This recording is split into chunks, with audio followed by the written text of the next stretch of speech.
જય હિન્દ, જય ભીમ, જય વિયતમાં.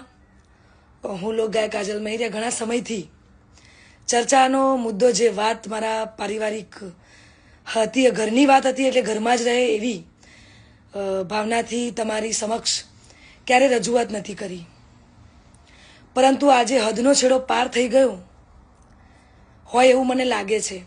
આજે વિડીયોના માધ્યમથી જણાવું છું કે ગત તારીખ 10/10/2025ના રોજ મેં મારી મરજીથી અને પૂરી સ્વભાન અવસ્થામાં ભારતીય સંવિધાનના નિયમો અનુસાર ભારતના સ્વતંત્ર નાગરિકતાના નિયમ મુજબ પુખ્ત વયે મેં મારી મરજીથી અલ્પેશ જોડે લગ્ન કર્યા છે.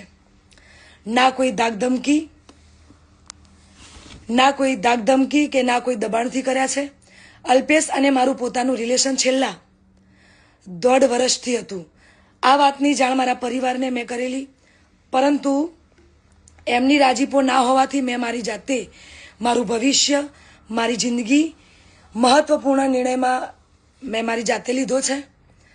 એ બાબતે મારો પહેલો ઘણો કે છેલ્લો ઘણો જવાબ આજ રહેશે અને આજ હશે. તો ખાસ જણાવું છું કે અમે બંને રાજી ખુશીથી રહીએ છીએ. હું મારી આ પર્સનલ વાતમાં ના કોઈ સમાજને કે ના કોઈ વડીલોને ગેરમાર્ગે દોરવા નથી માંગતી. એટલે હું સનાતન ધર્મમાં માનું છું અને સનાતન ધર્મ પ્રેમી જનતા પાસે સાથ અને સહકાર માગું છું. અને ખાસ એ વાત કે હું ધર્મ પરિવર્તન કરવા નહોતી માંગતી, એટલા માટે અત્યાર સુધી હું ચૂપ હતી.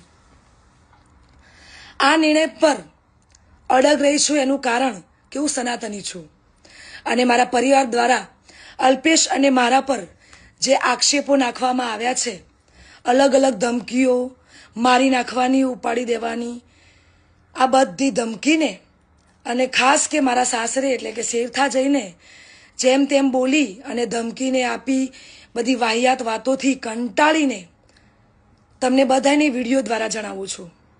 અને આજ પછી આવી કોઈ પણ ફાલતુ વાતોનો મારે જવાબ આપવો પડે એવું હું જરૂરી નથી માનતી. તો પ્લીઝ, આજ સુધી મેં લોકોનું અને મારા પરિવારનું જ વિચાર્યું છે, પણ હવે હું મારું વિચારીશ. આ ઉપરાંત કોઈ પણ ખરાબ કોમેન્ટ કે હેરાનગતિ પહોંચાડશે તો ભારતીય ન્યાયતંત્રની મદદથી કાયદેસરની કાર્યવાહી કરવામાં આવશે. જય હિન્દ, જય ભીમ, જય વિયતમાં.